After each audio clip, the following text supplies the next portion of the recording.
வாழ்க்கையை ஒருத்தன் தெளிவாக புரிஞ்சுக்கும் போது வாழ்க்கையில் எதுவும் முக்கியம் இல்லை அப்படின்றத புரிஞ்சுக்குவான். அதனால் அவன் எதையுமே சீரியஸாக எடுத்துக்க மாட்டான். ஏன்னா எதெல்லாம் ஒருத்தன் முக்கியம்னு நினைக்கிறானோ அதெல்லாத்தையும் தான் சீரியஸாக எடுத்துக்குவான். எதையுமே முக்கியம் இல்லைன்றதை புரிஞ்சுக்கும் போது எதையுமே சீரியஸாக எடுத்துக்க மாட்டான். வாழ்க்கை ஒரு கேம் மாதிரி மாறிடும். கேமில் எப்படி செத்தாக கூட அதை சீரியஸாகவே எடுத்துக்க மாட்டான். என்ன நடந்தால் என்ன, கேமில் என்ன வேணால் பண்ணலாம், என்ன வேணால் ஆகலாம், அதை நினச்சி எதையுமே வருத்தப்பட மாட்டான். எதையுமே சீரியஸாக எடுத்துக்க மாட்டான். இப்படி வாழ்க்கைன்றதே ஒரு கேம் மாதிரி தான். வாழ்க்கையை தெளிவாக புரிஞ்சுக்காததுனால தான் எல்லாத்தையும் சீரியஸாக எடுத்துக்கிறாங்க. வாழ்க்கை புரிஞ்சு வாழ்க்கை கேம் மாதிரி தெரிய ஆரம்பிக்கும் போது எதுவுமே பெருசாக துன்பம் தராது. ஏன்னா எதுவுமே பிரச்சனை கிடையாது, எதுவுமே சீரியஸான விஷயம் கிடையாது. கேமில் சுதந்திரம் இருக்கும். சீரியஸாக எடுத்துக்கும் போது தான் சுதந்திரம் படிக்கப்படும். எல்லோரும் பல விஷயத்த சீரியஸாக எடுத்துக்கிறாங்க. அதை பற்றியே யோசிச்சு அதையே கவனித்து அதையே பண்ணிக்கிட்டு இப்படி சீரியஸாக எடுத்துக்கிற விஷயங்கள் ஒருத்தனை அடிமையாகும், சுதந்திரத்தை பறிக்கும்.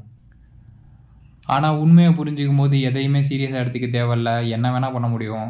கேமில் எப்படி எதை வேணால் பண்ண முடியுமோ அதே மாதிரி தான் வாழ்க்கையில் எதை வேணால் பண்ணலாம். என்ன நடந்தாலும் பிரச்சனை கிடையாது. இப்படி சுதந்திரம் கிடைக்கும். ஆனால் ஒரு சாதாரண கேமில் சுற்றி இருக்க மனிதர்கள்லாம் உண்மையாக இருக்க மாட்டாங்க. எதுவுமே உண்மையாக இருக்காது. ஆனால் இந்த வாழ்க்கையில் அப்படி கிடையாது. சுற்றி இருக்க எல்லா மனிதர்களும் உண்மையானவங்க. அவங்களுக்குன்னு வாழ்க்கை இருக்குது. இப்படி இருக்கிற வாழ்க்கைன்ற கேமை விளாடும்போது சுற்றி இருக்கவங்களுக்கு உதவுறது ஒரு நல்ல மிஷினாக இருக்கும். எப்படி கேமில் பல மிஷின் இருக்கும், அந்த மிஷினை முடிக்கிறதே நல்லாயிருக்கும்.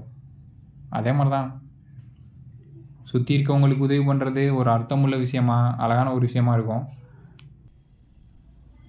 வாழ்க்கையை சீரியஸாக எடுத்துக்கும் போது செய்கிற பயத்தோட வெளிப்பாடாகவும் ஆசையோட வெளிப்பாடாகவும் இருக்கும்.